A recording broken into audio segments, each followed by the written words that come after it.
कुंज बिहारी।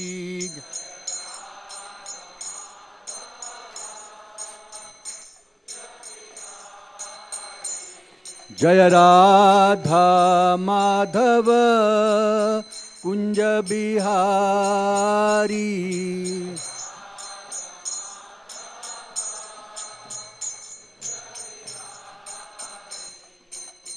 गोपी जन वल्लभ गिरिवरधारी।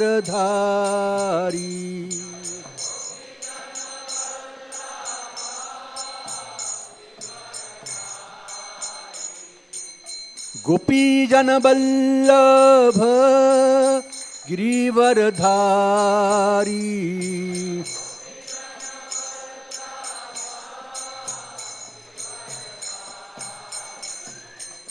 यशोधानंदन ब्रज जन रंजन।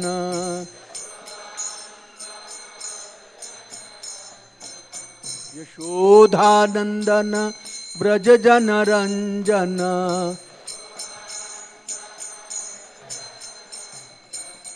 यमुना तीर बनचारी।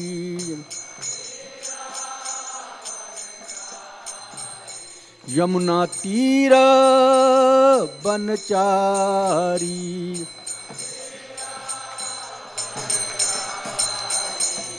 जय राधा माधव कुंज बिहारी।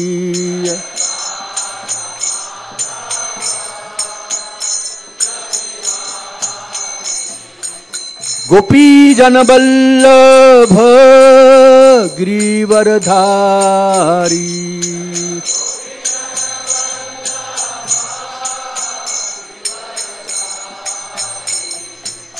यशोधानंदन ब्रज जन रंजन।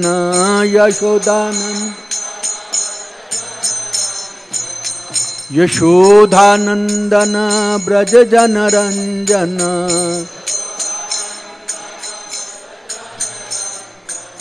यमुना तीर बनचारी।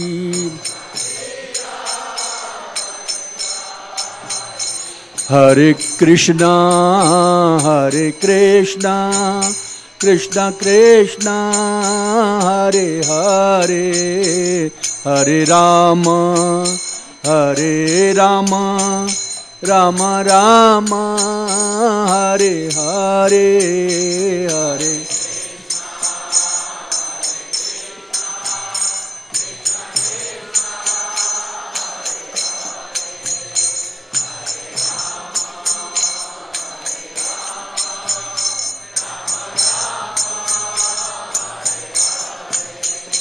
हरे कृष्णा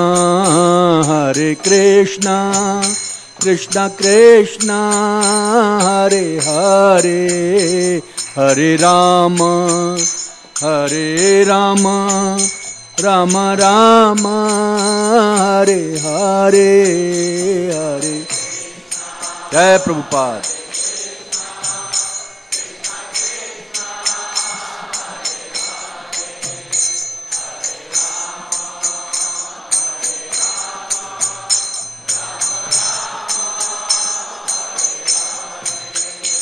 हरे कृष्णा कृष्णा कृष्णा हरे हरे, हरे राम राम राम हरे हरे, हरे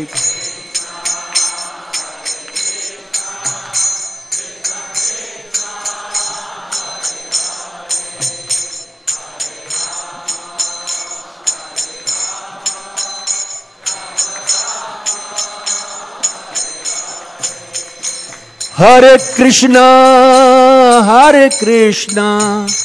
कृष्णा कृष्णा हरे हरे, हरे राम राम राम हरे हरे,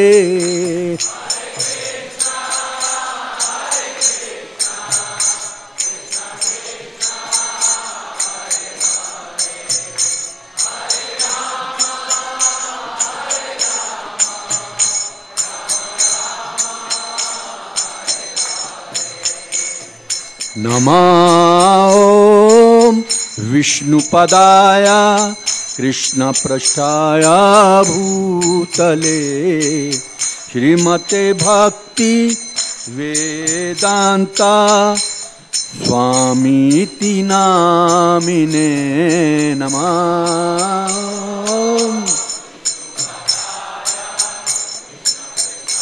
जय प्रभुपाद।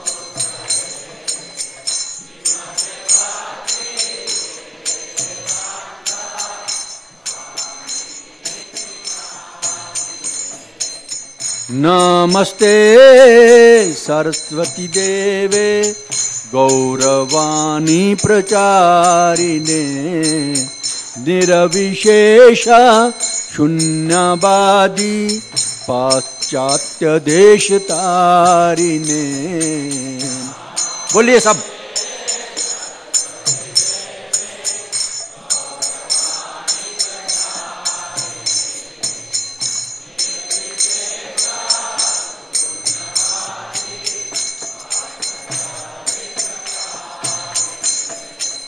श्री कृष्ण चैतन्य प्रभु नित्यानंदा श्री अद्वैत गदाधर श्रीवासादि गौर भक्त वृंदा। गौर हरि।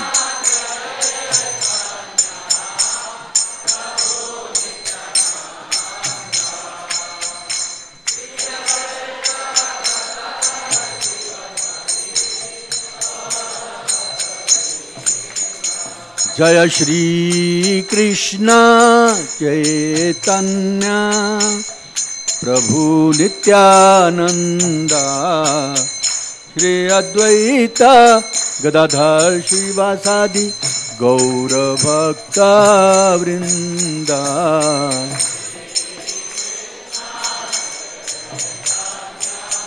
बोलिए सब बोलिए।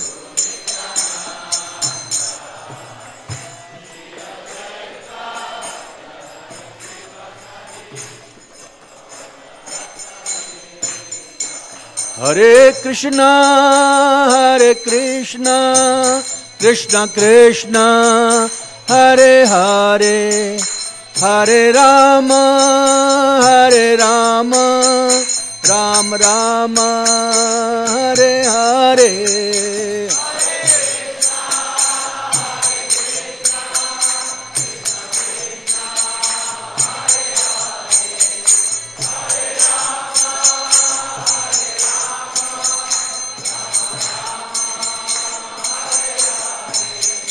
हरे कृष्ण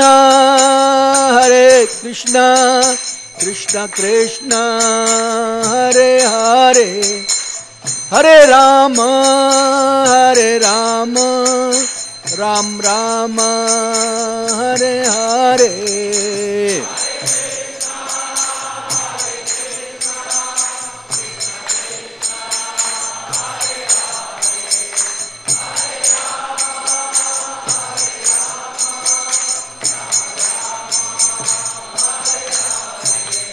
जय प्रभुपदा प्रभुपदा श्रील प्रभुपदा।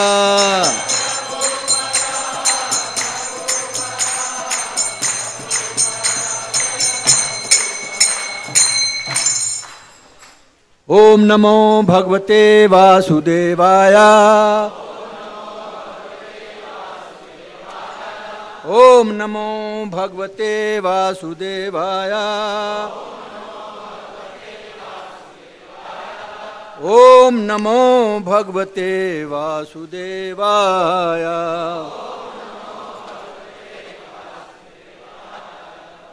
नारायणं नमस्कृत्य नरं चैव नरोत्तमं देवं सरस्वतीं व्यासं ततो जयमुद्रयेत्। नष्टप्रायेषु भद्रेषु नित्यं भागवत सेवया भगवती उत्तमा श्लोके भक्तिर्भवति नैष्टकी। ओम अज्ञानतिमिरन्धस्य ज्ञानञ्जनशलाकया चक्षुरुन्मीलितं येन तस्मै श्रीगुरुवे नमः। श्रीचैतन्यमनोभीष्टं स्थापितं येन भूतले स्वयमरूप कदा मह्यं ददाति स्वपदान्तिकं वन्दे गुरो श्रीयुतापदकमलं श्रीगुरोन् वैष्णवांश्च श्रीरूपं साग्रजातं सहगना रघुनाथान्वितं तं सजीवं साद्वैतं सावधूतं परिजनसहितं कृष्णचैतन्यदेवं श्रीराधा कृष्णपादान् सहगना ललिता श्रीविशाखान्वितं हे कृष्ण करुणा सिंधु दीनबंधो जगत्पते गोपेश गोपिका कांत राधा कांत नमोस्तुते तप्त कांचन गौरांगी राधे वृंदावनेश्वरी वृषभानुसुते देवी नमामि हरिप्रिये वाञ्छा कल्पतरुभ्यश्च कृपा सिन्धुभ्येव च पतितानां पावनेभ्यो वैष्णवेभ्यो नमो नमः।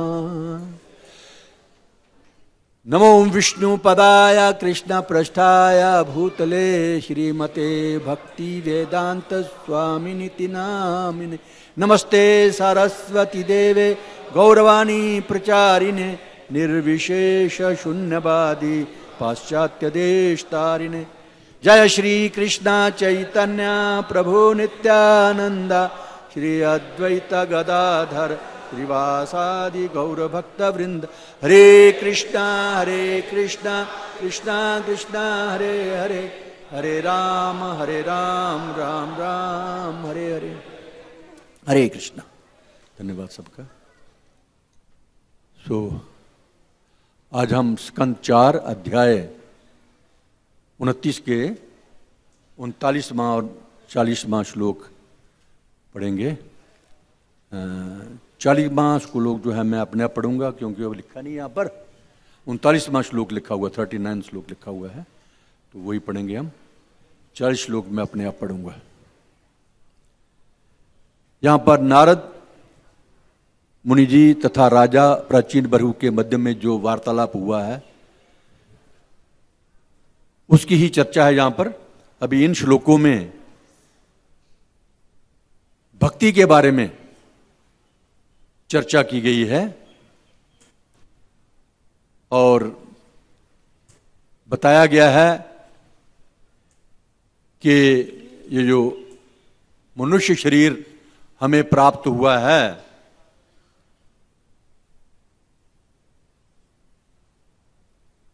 इससे हम अविद्या से बाहर निकल सकते हैं और बारंबार जो हमें जन्म मृत्यु के थपेड़े खाने पड़ते हैं उससे हम बच जाते हैं।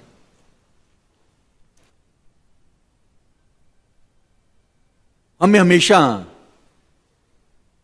श्रद्धापूर्वक निरंतर कृष्ण भावना में रह करके प्रेमामयी भक्ति करनी है यदि हम इस भौतिक रूपी जेल से बाहर निकलना चाहते हैं। तो इन श्लोकों में ये कुछ बताया गया है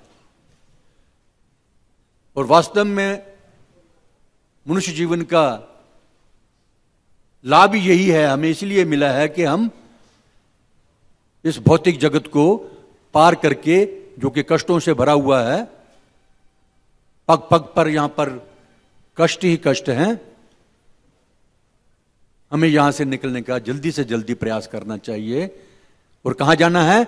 अपने माता पिता के घर में। हमारे माता पिता कौन है? कृष्ण।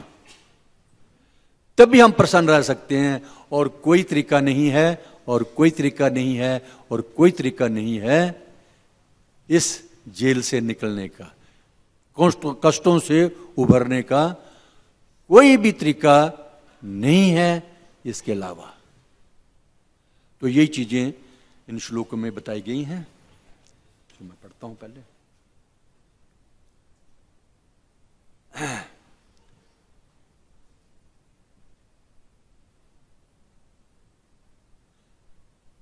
यत्र भागवता राजन साधवो विशदाशया भगवत गुणानुकथन श्रवण व्यग्र चेतसा यत्र भागवता राजन साधवो विशदाशया भगवत गुणानुकथन श्रवण व्यग्र चेतसा यत्र भागवता राजन साधवो विशदाशया भगवत गुणानुकथन श्रवण व्यग्र चेतसा। पढ़िए।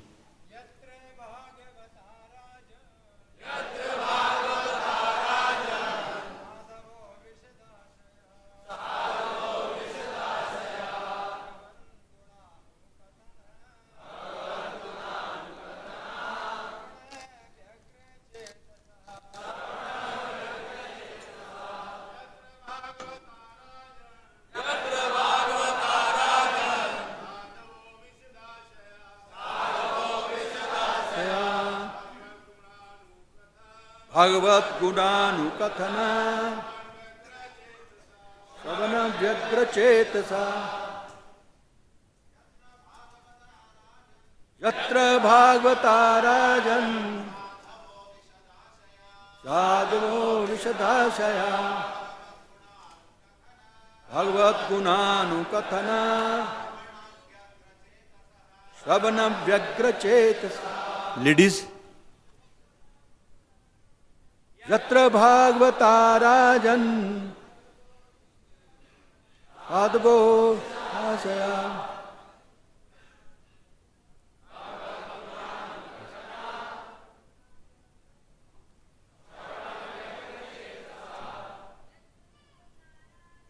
यत्र भागवता राजन साधवो विशदाशया नानुकथन।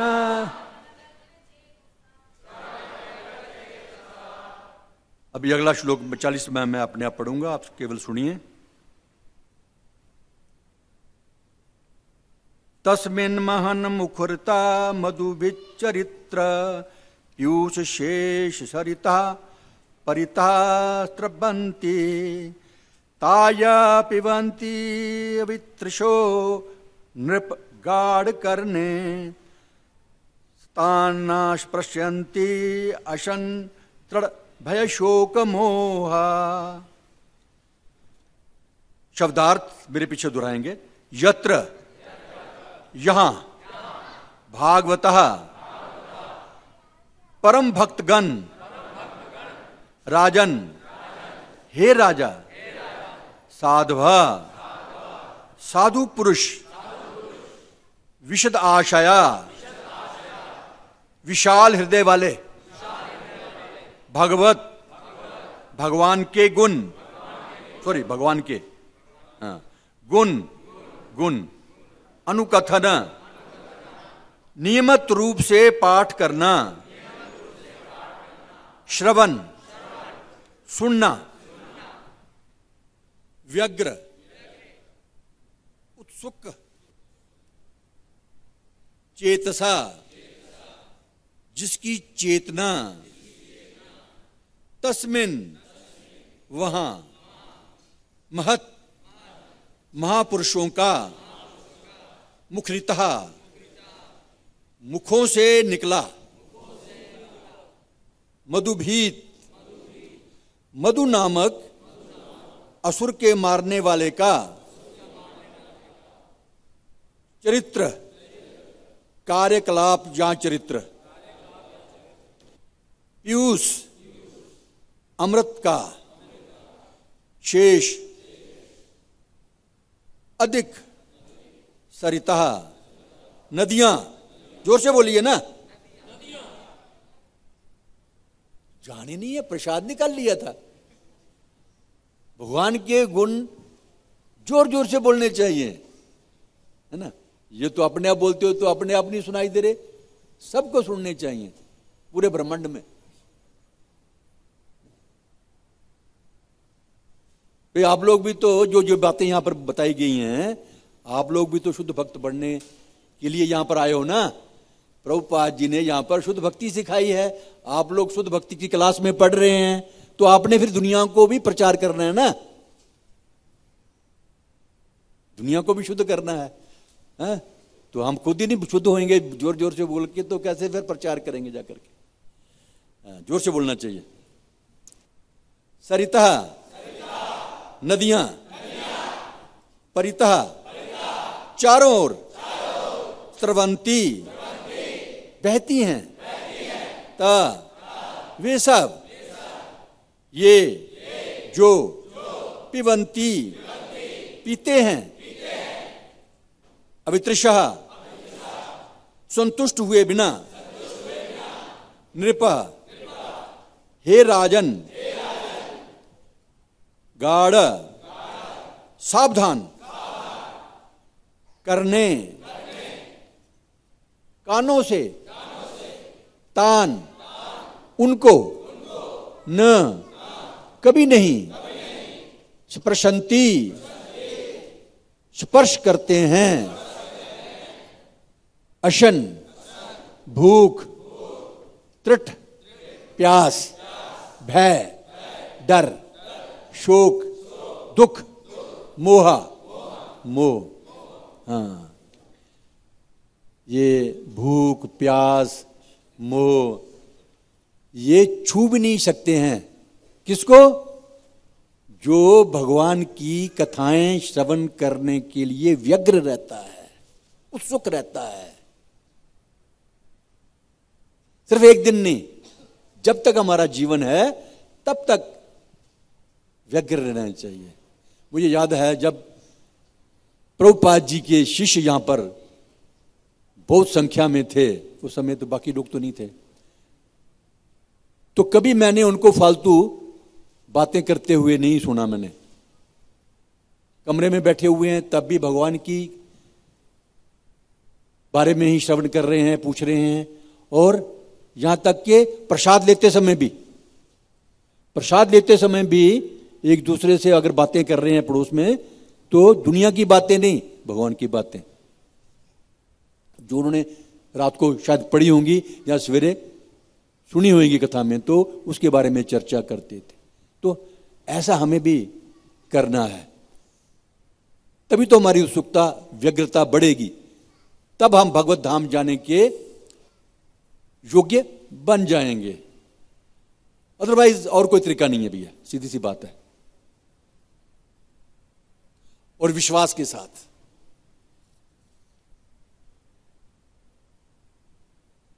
अनुवाद परम पूजनीय श्रील प्रभुपाद जी के द्वारा आप पहले सुनिए, मैं बोलता हूं। हे राजन, जिस स्थान में शुद्ध भक्त विधि विधानों का पालन करते हुए तथा इस प्रकार से नितांत सचेष्ट रहते हुए एवं उत्सुकता पूर्वक भगवान के गुणों का श्रवण एवं कीर्तन करते रहते हैं, उस स्थान में यदि किसी को अमृत के निरंतर प्रवाह को सुनने का अवसर प्राप्त हो तो वह जीवन की आवश्यकताएं, भूख तथा प्यास भूल जाएगा और समस्त प्रकार के भय, शोक तथा मोह के प्रति निश्चेष्ट हो जाएगा। बड़ी बढ़िया चीज यहां पर बताई गई है। आपने भी कभी ध्यान दिया होगा, यहां तक कि जब आप भौतिक कोई कार्य कर रहे होते हैं या कोई भौतिक पढ़ाई पढ़ रहे होते हैं, तो आपने नोट किया होगा प्यास भी नहीं लगती, पता नहीं लगता है, ना प्यास का पता लगता है, ना भूख का पता लगता है, ना नींद का पता लगता है कब रात के 2 बज गए, है ना। तो जब भौतिक बातों में ऐसा हो सकता है, जिसके सुनने के बाद पढ़ने के बाद तो कोई हमारा ज्यादा लाभ होने वाला नहीं है, ये शरीर का पूर्ति हो जाती है, खाना पूर्ति, इनकी खाने पीने का बंदोबस्त हो जाता है, नौकर बन जाते हैं, बहुत बड़े 2.5 लाख तनख्वाह लेने वाले नौकर बन जाते हैं हम लोग, है ना। इसके अलावा तो और कोई नहीं फायदा, जो असली फायदा है, लाभ है, वो तो नहीं है। सो यदि हम व्यग्रता के साथ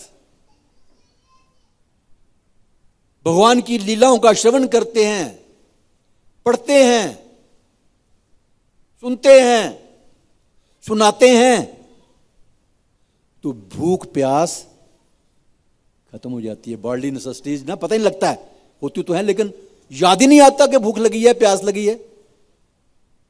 ये कई लोगों ने एक्सपीरियंस किया होगा इसका।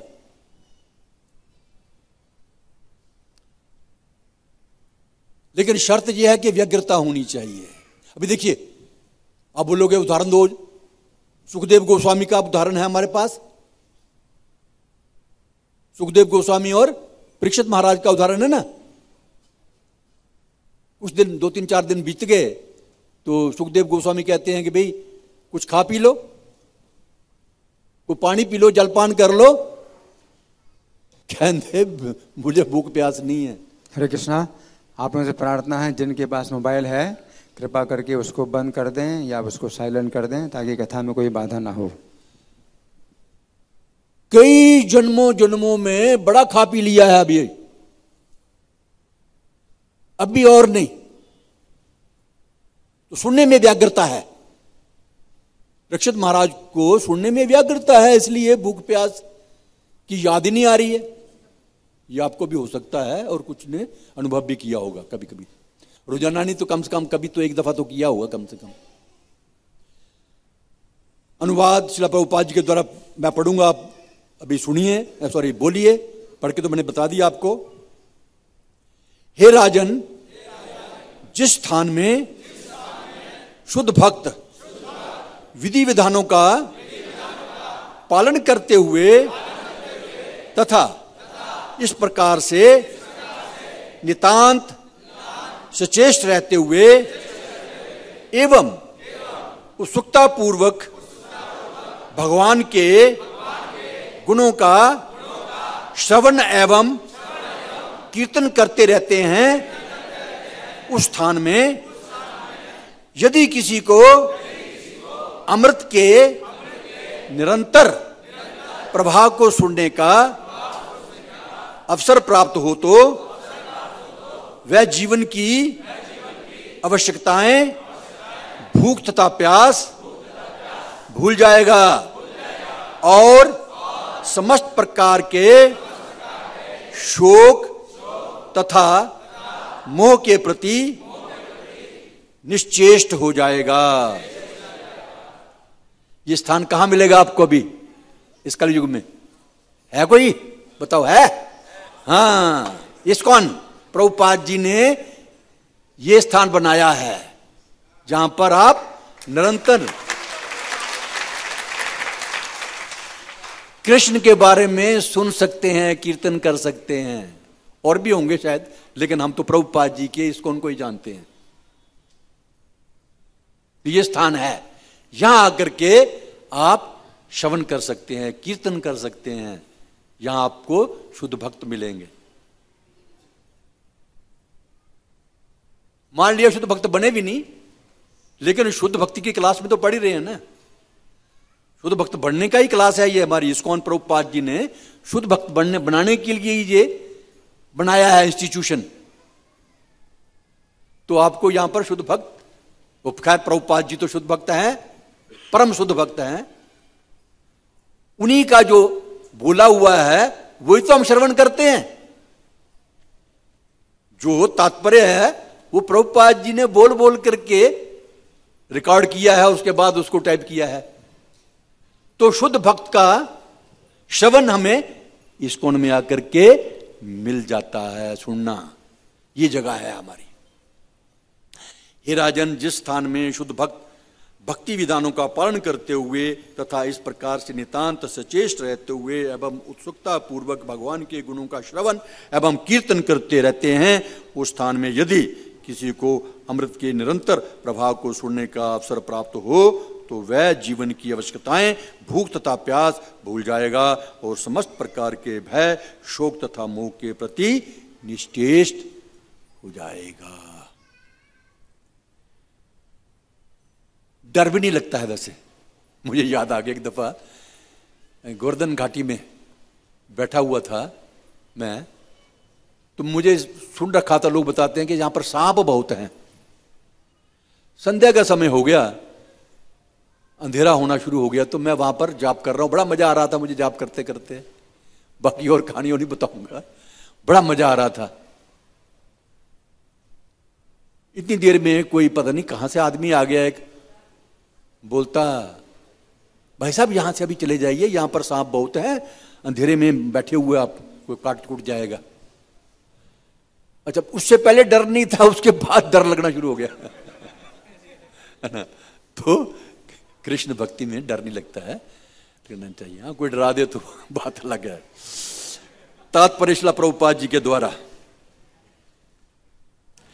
कृष्ण चेतना का अनुशीलन वहीं संभव है यहां महान भक्त एक साथ रहते हैं। तो ये मौका हमें मिला हुआ है, यहां एक से एक बढ़कर के महान भक्त बैठे हुए हैं हमारे बीच में, हमें कोई पहचान पाए या ना पाए, लेकिन बैठे हुए हैं। तो यहां मौका मिल रहा है हमें सुनने का। और प्रभुपाद जी तो बैठे हुए हैं, सबसे बड़े महान भक्त है ना, और भगवान के गुणों का श्रवण तथा कीर्तन करते रहते हैं। और इस्कॉन ऐसी संस्था है जहां पर भगवान का श्रवण और कीर्तन चलता ही रहता है रोजाना। निरंतर का मतलब यह है कि नहीं है कि लगातार, बीच में आराम भी करते हैं, ये मतलब डेली। इसका मतलब प्रभु जी ने परसों इसको साफ किया था कि डेली करते हैं। निरंतर का मतलब यह है रोजाना करते हैं। वृंदावन जैसे पवित्र स्थानों में अनेक भक्त भगवान के गुणों का निरंतर श्रवण तथा कीर्तन करते रहते हैं। हाँ, वृंदावन में तो मिलते हैं, हमने तो ऐसे साधु संतों के दर्शन किए हैं बहुत वृंदावन में पहले। आज तो बड़ी बड़ी कॉलोनियां बन गई हैं, लेकिन पहले अभी भी होंगे, लेकिन पता नहीं चलता है। यदि ऐसे स्थान में भक्तों के मुख से निरंतर अमृत की धारा बहते हुए अनुभव करने का अवसर मिल पाए तो कृष्ण चेतना का अनुशीलन अत्यंत सरल हो जाता है। कृष्ण भक्ति बड़ी सरल हो जाती है, इसका पालन करना बड़ा सरल हो जाता है यदि हमें ये चांस मिल जाए तो आप लोगों को तो चांस मिला हुआ है, जो यहां हाल में बैठे हुए हैं इस राधा पार्थसारथी मंदिर में, उनको ये चांस मिल रहा है बड़ी आसानी के साथ।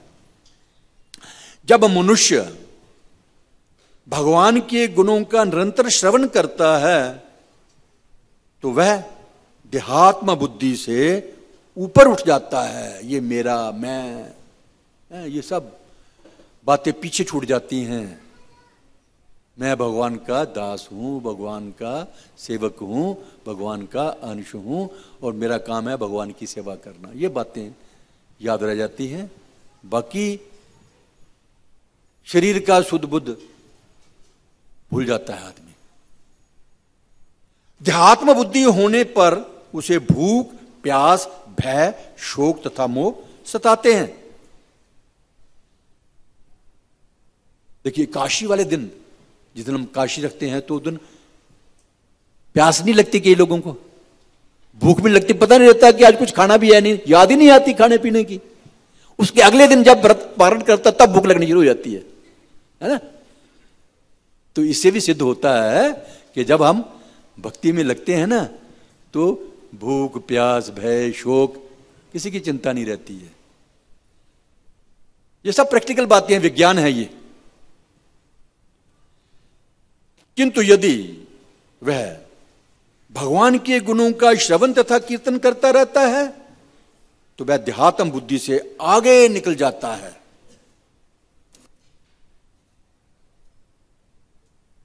ये रेगुलर प्रोसेस है, एक्चुअली निरंतर तरीका है। जब तक हमारा ये भौतिक शरीर है और उसके बाद आध्यात्मिक लोक में जाकर के भी हमने यही करना है। ये सोच के रखिए। भगवत गुणानुकथन श्रवण व्यग्र चेतसा, ये शब्द बहुत वेरी वेरी मोस्ट इंपॉर्टेंट है। ये भगवत गुणानुकथन श्रवण व्यग्र चेतसा पद का अर्थ है ऐसे स्थान खोजने के लिए सदैव उत्सुक रहना, यहां भगवान के गुणों का श्रवण तथा कीर्तन होता हो। शुरू शुरू में तो व्यग्र वाकई हम लोग सारे होते हैं, लेकिन कुछ समय के बाद कुछ सारे नहीं, मेरे जैसे कुछ लोग, फिर वो व्यग्रता खत्म होती है। शुरू शुरू में हम थे ना, देखते थे कहां कथा हो रही है, कहां भगवान के भक्त लोग इकट्ठे होकर के भगवान के बारे में चर्चा कर रहे हैं। वृंदावन में भी यही, वृंदावन में मंदिरों में घूमने की ज्यादा लालसा नहीं होती थी, यही थी कि कहां भगवान की कथा हो रही है, ये लालसा रहती थी। और घूमते रहते थे, ढूंढते थे, पूछते थे कहां कथा हो रही है, कहां कथा हो रही है। आप लोग भी खोजते होंगे कहां कथा हो रही है ना। ऐसा स्थान खोजने के लिए सदैव उत्सुक रहना, यहां भगवान के गुणों का श्रवण तथा कीर्तन होता हो। इस श्लोक में यह पद महत्वपूर्ण है। एक व्यापारी ऐसे स्थान में जाने के लिए उत्सुक रहता है यहां पर व्यापार होता है। जो बिजनेसमैन है तो वो तो वहीं जाएगा जहां व्यापार हो रहा है।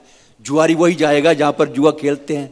शराबी वहीं जाएगा जहां पर शराब खाना है, शराबी लोग हैं, आपस में सारे दोस्त बन जाते हैं वो, है ना। शराबी आपस में दोस्त गणे बड़े, एक दूसरे की मदद भी करते हैं बहुत वो, है ना। शराबी भी, सिगरेट पीने वाले, जुआरी, है ना, जुआरी भी आपस में बड़े पक्के दोस्त बन जाते हैं। तो जो भक्त हैं वो ऐसा स्थान ढूंढते हैं जहां पर भगवान की भक्ति हो रही है, भगवान के गुणों का गुणानुवाद हो रहा है।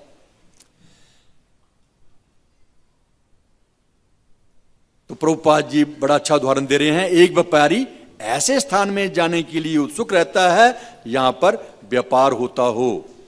इसी प्रकार एक भक्त मुक्त भक्तों के मुखार बिंद से सुनने के लिए व्याग्र रहता है, और ज्यों ही उसे मुक्त भक्तों से भगवान की महिमा सुनने को मिलती है वह तुरंत कृष्ण चेतना से पूरित हो उठता है।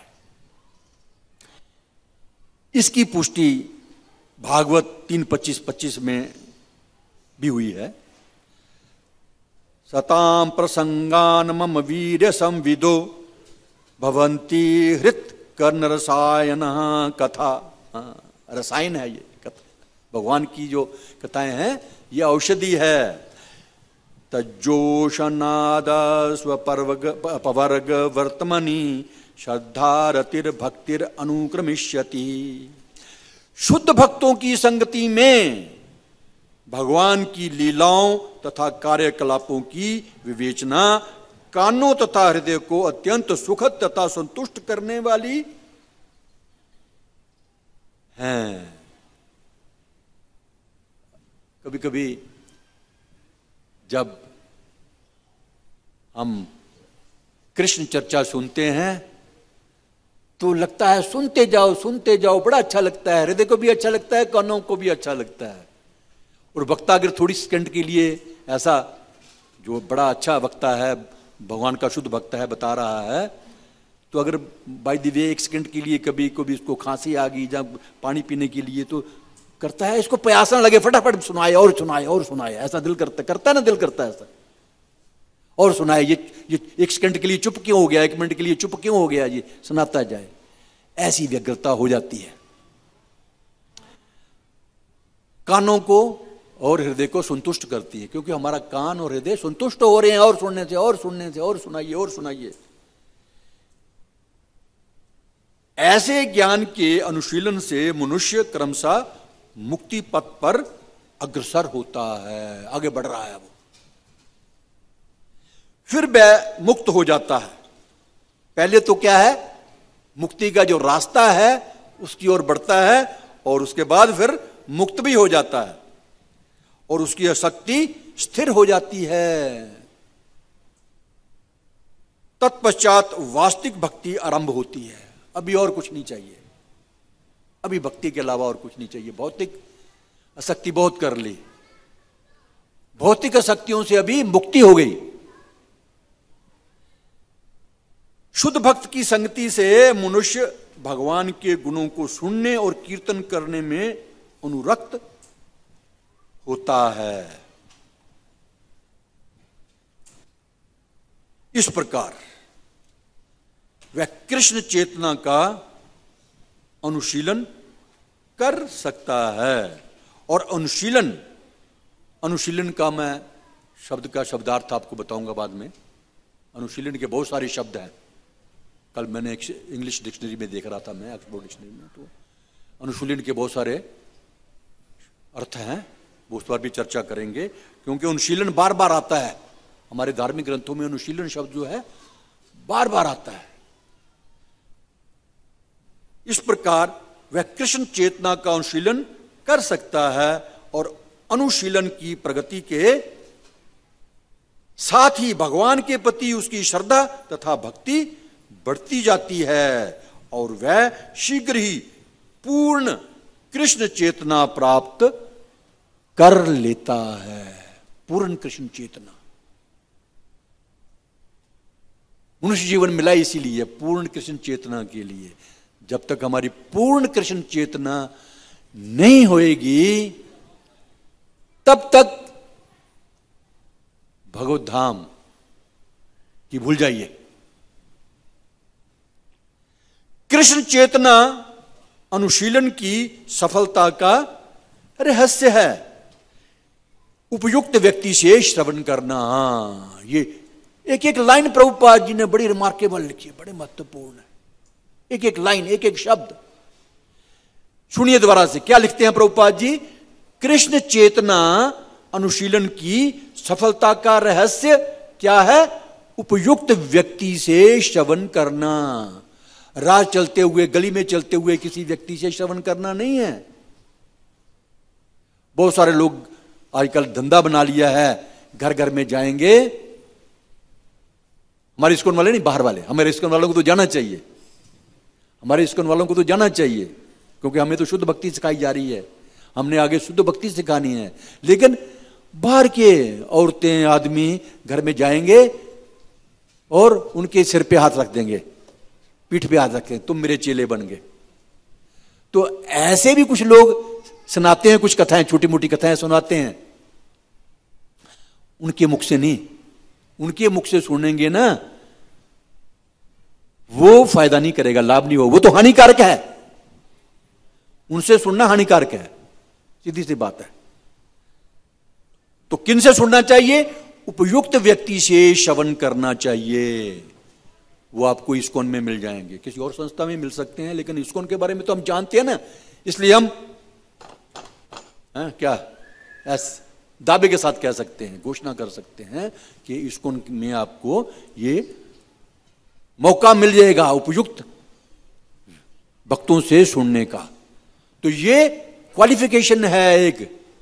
सुनना किससे है? उपयुक्त आदमी से। राह चलते हुए अरे गरे नत्थू कारे से नहीं सुनना है कोई भी।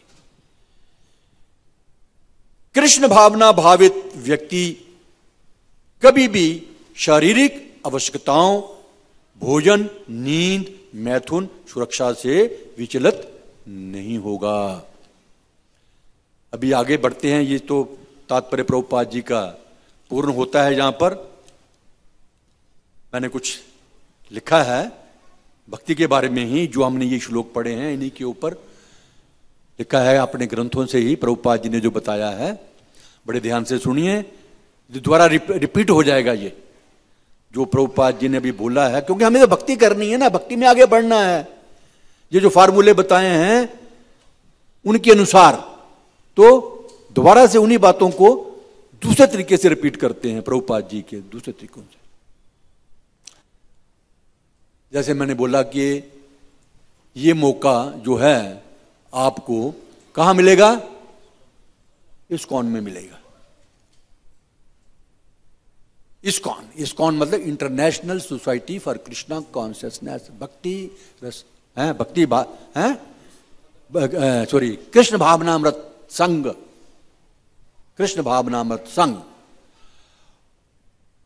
और ये जो ये मौका पता क्यों मिला हमें? ये ऐसी बात नहीं है, इसके पीछे बड़ा प्रयास किए गए हैं, बड़ी मेहनत की गई है, परिश्रम किया गया है।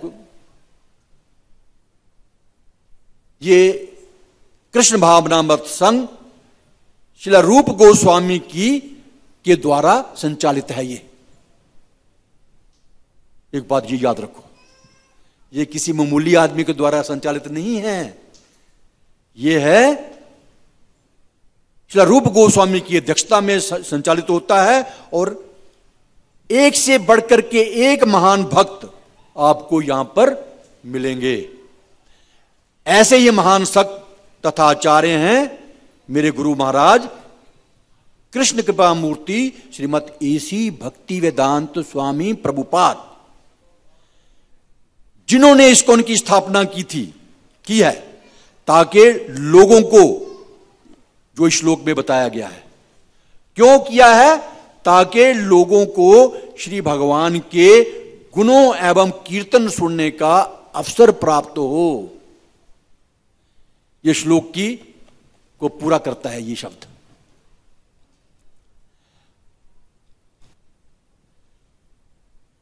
और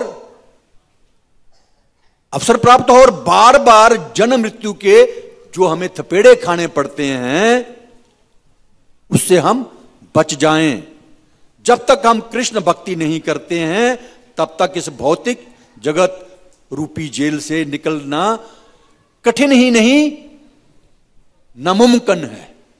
उर्दू शब्द है, मुझे हिंदी इंग्लिश नहीं आती है, मिक्स शब्द है मेरे सारे, तो आप सब जानते हैं। ये ऐसे शब्द नहीं कहूंगा जो आपको समझ में नहीं आएंगे। तो ये जब तक हम कृष्ण भक्ति नहीं करते तब तक इस भौतिक जगत रूपी जेल से निकलना कठिन ही नहीं नामुमकिन है। प्रभुपाद जी ने हमें भक्ति के विधि विधानों का दृढ़तापूर्वक पालन करना सिखाया है। सब नियम जो बताए हैं दृढ़ता से पालन करने हैं। सवेरे मंगल आरती में आना है, ग्रंथ पढ़ने हैं, साधु संग करना है, 4 नियमों का पालन करना है, माला जाप करनी है, सब दृढ़ता से करनी है। हम लोग क्या कहलाते हैं? रूपानुग कहलाते हैं। अतः इस्कॉन के भक्तों को अत्यंत गंभीरता पूर्वक वृंदावन के जो 6 गोस्वामियों का अनुसरण करना चाहिए, तभी हम आगे प्रचार कर सकते हैं। शुद्ध भक्ति का प्रचार तभी कर पाएंगे हम बाहर जाकर के पब्लिक को, जब हम 6 गोस्वामियों का अनुसरण करें, ताकि मंदिर में आने वाले लोग आपको देखकर सीख सकें। एग्जेम्पलरी होना चाहिए हमें। हम सीखते भी हैं और सिखाते भी हैं साथ में। इसको उनका भक्तों का काम है सीखना भी और सिखाना भी। जीवन सार्थक करी कर उपकार, अपना जीवन सार्थक करना है और औरों का भी जीवन सार्थक करना है। चैतन्य महाप्रभु ने यही तो बताया है। तो इसलिए हमें रूपानुग होना होगा। जो मंदिर में आए हमारे से उदाहरण लें, एग्जाम्पल लें हमारे से। हमें भी जो खास करके जो मंदिर के फुल टाइम डिवोटीज हैं, हमें एग्जाम्पलरी होना चाहिए। एग्जाम्पलरी हिंदी में क्या बोलेंगे उसको? आदर्श होना चाहिए। भक्तों को आदर्श होना चाहिए, तभी तो जो नए भक्त हैं हमें अपना आदर्श मानेंगे। जैसे हम लोग प्रभुपाद जी को अपना आदर्श मानते हैं। हिज होलीनेस गोपाल कृष्ण महाराज को अपना आदर्श मानते हैं। क्यों? क्योंकि वो है ही एग्जाम्पलरी। तो हमें सबको ही एग्जाम्पलरी बनना है।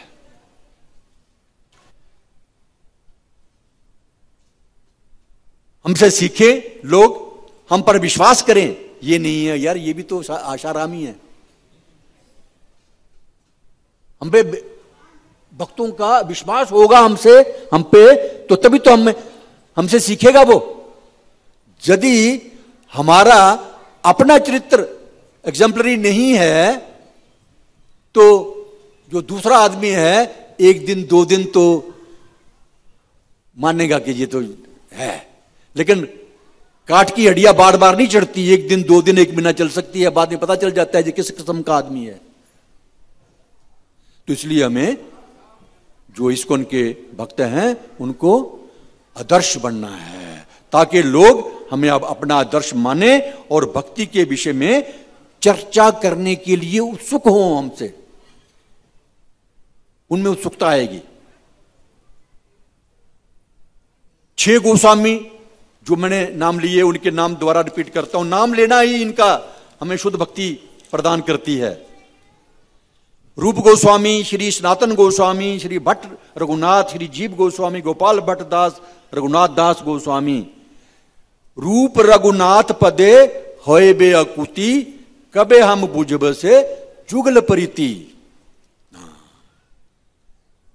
अगर हम राधा कृष्ण, राधा पार्था सारथी को समझना चाहते हैं तो हमें रूप रघुनाथ पदे होई बे अकुति। यदि हम राधा कृष्ण की दिव्य प्रेमा भक्ति करना चाहते हैं, उनको समझना चाहते हैं, तो हमें श्रील प्रभुपाद जी, श्रील रूप गोस्वामी, सनातन गोस्वामी आदि के द्वारा जो प्रदत्त ग्रंथ हैं उनको पढ़ना है और उनका वितरण करना है। इसलिए गोपाल महाराज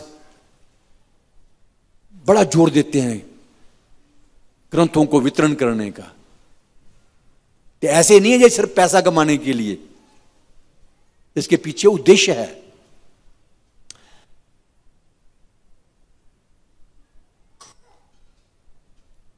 हाँ, और फिर उनके उपदेशों का दृढ़ता से पालन करना होगा। पहले प्रेमा भक्ति सीखनी है, समझना है उसको, फिर जो हमारे आचार्य कहते हैं, श्रील प्रभुपाद जी कहते हैं, रूप गोस्वामी, सनातन गोस्वामी आदि आचार्य कहते हैं, उनको फिर दृढ़ता से पालन भी करना है। लेकिन ये नहीं है कि सुन लिया, समझ लिया, उसके बाद पालन नहीं किया। ये पालन करने के लिए चीजें बताई गई हैं।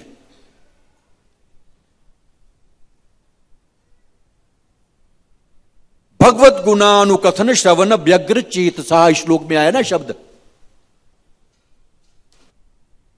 भगवत गुणानुकथन अनुकथन श्रवण व्यग्र चेतसा। व्यग्रता होनी चाहिए, हमें उत्सुकता होनी चाहिए भगवान के बारे में जानने की, सुनने की, भगवान की भक्ति करने की। मनुष्य जीवन कुछ निश्चित सिद्धांतों के अनुसार अपने मूल ज्ञान को पुनः जागृत करने के लिए हमें मिला है। ऐसे नियमित जीवन को क्या कहते हैं? तपस्या। हमें तो ज्यादा तपस्या नहीं करनी पड़ती। सवेरे मंगल आरती में आओ, जो नहीं आ सकते दूर रहते हैं अपने घर में मंगल आरती करो, सवेरे स्नान करो, सर्दियां हो गर्मियां हो, ये तपस्या। माला जाप करो, भक्तों में बैठ करके कथा सुनो, श्रवण करो। और जो दूर रहते हैं अपने घर में पढ़िए प्रभुपाद जी की किताबें, ग्रंथ पढ़िए, ये तपस्या है बस। तो इसी को तपस्या कहते हैं। नियमित रूप से जीवन को तपस्या कहते हैं, जो नियमित होना चाहिए। ये कोई भी मनुष्य तप, ब्रह्मचार्य, मनोनिग्रह, इंद्रिय निग्रह, दान, सत्य, शुद्धि तथा योगासन का अभ्यास करके धीरे धीरे तरक्की कर सकता है। बहुनाम जन्म नान्ते। आना तो पड़ेगा भैया आपको, आज आ जाओ या कल आ जाओ, आना तो पड़ेगा। बिना उसके आए काम बढ़ने वाला नहीं है। तो क्यों ना हो, आप आज ही आ जाओ। तो ये जो शुद्धि के तरीके हैं, ये धीरे धीरे स्लो प्रोसेस है। और यदि कोई ज्यादा ही भाग्यशाली है तो उसे कृष्ण के शुद्ध भक्तों की संगति प्राप्त हो जाती है। अगर जैसे कि आप लोगों को यहां पर हुई है, यहां पर एक से एक शुद्ध भक्त बैठे हुए हैं, लाइन में इधर लगा करके, लाइन लगा के बैठे हुए हैं। आप में भी है, नजर नहीं आते हमें, लेकिन जिनको जानते हैं हम उनको तो बारे में बता सकते हैं। तो फिर क्या होगा? फिर जो पिछली क्रियाएं बताई ना, स्लो प्रोसेस, उसको अतिक्रमण करके एकदम 10वीं मंजिल में चले जाएंगे। एक तरीका तो यह है ना, सीढ़ी दर सीढ़ी ऊपर चढ़ो, एक सीढ़ी, दूसरी सीढ़ी, तीसरी सीढ़ी, है ना, 2000 सीढ़ियां चढ़ के ऊपर चढ़ो। और यदि आपको मौका मिल जाता है भक्तों के साथ भक्ति करने का, सुनने का, श्रवण करने का, तो सीधा बटन दबाया और 1 सेकंड में, 2 सेकंड में टॉप फ्लोर पे पहुंच गए। ये शुद्ध भक्तों के साथ संगति करने का असर है। संगति बहुत जरूरी है भैया, सीधी सी बात है। अगर आप भौतिक लोगों से संग करोगे, शराबी लोगों से संग करोगे, जुआरी लोगों से संग करोगे, तो वैसे ही हो जाओगे। संगत का असर बहुत पड़ता है। और भक्तों का संग करोगे तो देर सवेर आप भी शुद्ध भक्त बन सकते हैं। हमें कृष्ण भावनामृत में कोई विधि निषेध बताए हैं जो अपने प्रामाणिक आध्यात्मिक गुरु के निर्देशन में हमें संलग्न रह करके पूरे करने हैं। वैसे देखने में तो हम, कई लोग बोलते हैं यार ये बार बार यही बातें बोलते हैं, यही बातें बोलते हैं। यही बातें तो हमें याद नहीं रहती, छोटी छोटी बातें हैं, उनको पूरा करना है। विधि निषेध क्या है वो? अवैध मैथुन से दूर रहिए, नो इलिसिट सेक्स, मांसाहार बिल्कुल नहीं करना है, अंडा लहसुन प्याज आदि का बिल्कुल त्याग करना है,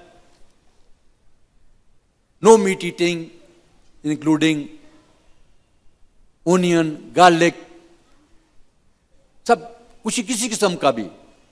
कुछ बोलते हैं आजकल तो अंडे जो है ना ये तो वेजिटेरियन हैं, टीका लगा करके अंडे पैदा होते हैं, ऐसा कहते हैं।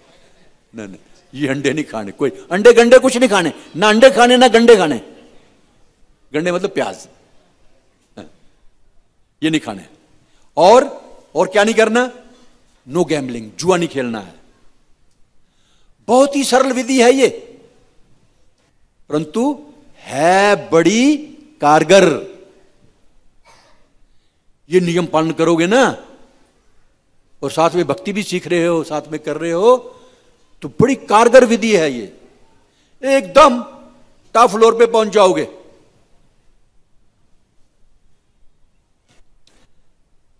भक्ति का अर्थ है निष्क्रिय होकर बैठना नहीं। भक्त जो है निष्क्रिय नहीं रहते हैं, बल्कि पहले से ज्यादा क्रियाशील हो जाते हैं। भक्त कभी अभी निष्क्रिय नहीं दिखते आपको। भक्ति एक प्रकार का अनुशीलन है, अभ्यास। भक्ति अब अभी अनुशीलन शब्द बोला था, मैंने बताऊंगा, मैं डिक्शनरी से पढ़ के आया हूं मैं। अनुशीलन का मतलब अभ्यास भी होता है। और प्रभुपाद जी भी लिखते हैं, क्या लिखते हैं? भक्ति is a sort of cultivation. Cultivation को क्या बोलते हैं? खेती करना। कल्टीवेशन का क्या मतलब है? खेती करना। अभ्यास भी करना होता है, यत्न करना होता है। ब्रह्मांड भ्रमिते कौन है भाग्यवान जीव, गुरु कृपा प्रसाद्य पाए भक्ति लता बीज। तो फिर खेती होगी नहीं। भक्ति लता बीज डाल दिया, उसके बाद फिर पौधा बड़ा होता है, फिर उसका क्या कर, बड़ा हो जाता है। बड़ा होता होता होता होता कहां पहुंच जाता है? गोलोक धाम तक पहुंच जाता है। लेकिन उसके पहले उसकी सुरक्षा भी करनी है, प्रोटेक्शन करनी है। जो गांव के लोग हैं वो जानते हैं, अगर कोई पौधा आपने लगाया, अगर उस पौधे को, उसके पत्ते जो हैं बकरी खा जाए ना, बकरी हिमाचल में बड़ी बकरियां होती हैं, चले गए हिमाचल वाले उठ के, तो वो पौधा पनप नहीं सकता है फिर दोबारा से। इसलिए जो भक्ति रूपी पौधा जो उग गया प्रभुपाद जी की कृपा से, गुरु जी की कृपा से, तो उसको फिर सुरक्षा प्रदान करना भी हमारा काम है। सुरक्षा बड़ी प्रदान करनी है, उसके लिए हमें 4 नियमों का पालन करना है। और चीजें भी बताऊंगा मैं अभी क्या क्या करना। और अनुशीलन का एक अर्थ यह भी होता है पूर्ववर्ती आचार्यों के चरण चिन्हों पर चलना, जहां उनका अनुगमन करते हुए सेवन करना, अर्थात भक्ति करना। भक्ति कैसी? लविंग डिवोशनल सर्विस, प्रेमामयी भक्ति। और इसमें कोई स्वार्थ भी नहीं होना चाहिए अपना। मैं भक्ति करूंगा तो मुझे ये मिल जाए, मैं भक्ति करूंगा तो मेरा घर परिवार अच्छा चल जाए, ये स्वार्थ नहीं होना चाहिए। अन्याभिलाषिता शून्यम ज्ञान कर्मादि अनावृतम अनुकूलेन कृष्णानुशीलनम भक्तिर उत्तम। इस किस्म की भक्ति होनी चाहिए, कृष्ण के अनुकूल होनी चाहिए। कृष्ण और कृष्ण के अलावा हमें और कुछ नहीं चाहिए। न धनम न जनम न सुंदरीम कविताम व जगदीश काम्य मम जन्मनि जन्मनीश्वरे भवताद भक्तिर अहेतु की। केवल भगवान की जो अहेतु की भक्ति है, अकारण जो भक्ति है, उसके पीछे कोई स्वार्थ नहीं होना चाहिए मेरा। ऐसी भक्ति मुझे मिले। उसके साथ साथ और चीजें भी हैं। कभी कभी हम भक्ति करना शुरू करते हैं तो कुछ दिन बीत जाते हैं, यार मेरा तो डेवलपमेंट तो हो नहीं रही, तरक्की तो हो नहीं रही। ऐसी बातें नहीं सोचनी, ऐसी बातें नहीं सोचनी है। क्या करना है, हमें भक्ति में उत्साही बने रहना चाहिए। उत्साह, ये नहीं कुछ दिन उत्साह नहीं। जब तक ये भक्ति लता पौधा जो बढ़ करके गोलोक धाम तक नहीं पहुंच जाता, तब तक और उसके बाद भी हमें उत्साही बने रहना है। अवश्य अवश्य हम कामयाब होंगे। दूसरा, निश्चय होना चाहिए, निश्चय के साथ प्रयास कर, निश्चय के साथ हमें भक्ति करनी है। प्रयास करते रहना, करते रहना, करते रहना। Practice makes man perfect. करत कर्तव्यास से जड़मत और सुजान। और फिर धैर्य भी रखना है, कोई बात नहीं। हम होंगे कामयाब, एक बहुत ही गाना है ना, वो गाते हैं, तो हम भी ये कह सकते हैं, हम होंगे कामयाब, हम होंगे कामयाब एक दिन। मन में है विश्वास, पूरा है विश्वास, होंगे कामयाब एक दिन। ये अपने मन में धैर्यता, विश्वास ये होना चाहिए हमारे में कि हम आज तो नहीं शुद्ध भक्त बने, लेकिन एक समय ऐसा आएगा हम अवश्य ही शुद्ध भक्त बनेंगे। अवश्य ही प्रभुपाद जी की कृपा होगी। रूप रघुनाथ पदे होई बेहकूती, ये बात हमारे में आएगी। ये पक्का दृढ़ विश्वास होना चाहिए। और जो नियामक सिद्धांत है उनके अनुसार हमें काम करना है। क्या काम करना है? श्रवणम कीर्तनम विष्णु स्मरणम आदि आदि जो भी है।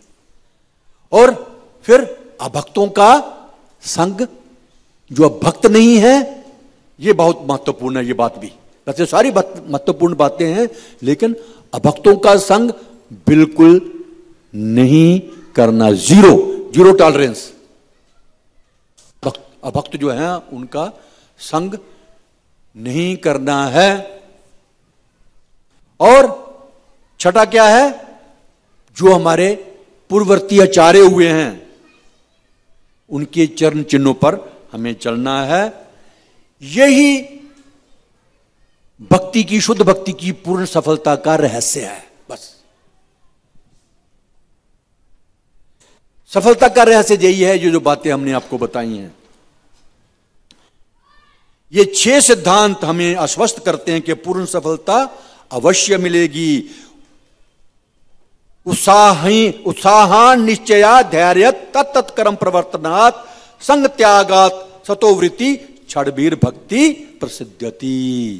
ये 6 किस्म की जो भक्ति है, प्रसिद्धति, इसको 6 किस्म के जो कार्य हैं ये भक्ति को बढ़ाते हैं। सबको समझ में आएगी बातें? नहीं आएगी? बड़ी सरल तरीके से बताने का प्रयास किया है। अगर हमने वाकई ही मनुष्य जीवन का लाभ उठाना है, वो है भक्ति करके, भगवान के शुद्ध भक्त जो हैं उनसे श्रवण करके, उनका संग करके, अभक्तों का संग त्याग करके, तभी हमें शुद्ध भक्ति मिल सकती है। Back home, back to God वापस जा सकते हैं। इसके अलावा मनुष्य जीवन का और कोई पर्पज नहीं है, और कोई पर्पज नहीं है, और कोई पर्पज है ही नहीं है। हरे कृष्णा। 2-3 मिनट हैं, किसी का कोई प्रश्न है आज के इसमें या कमेंट्रीज है बोल सकते हैं। धन्यवाद।